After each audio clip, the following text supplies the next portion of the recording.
चलिए तब हम इसको आराम से लगा देंगे।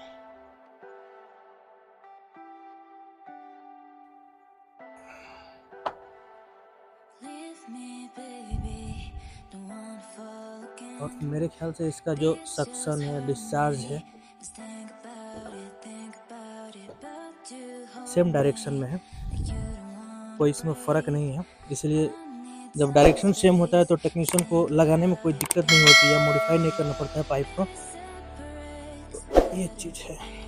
चलिए हमने कंप्रेसर को अच्छे से लगा दिया।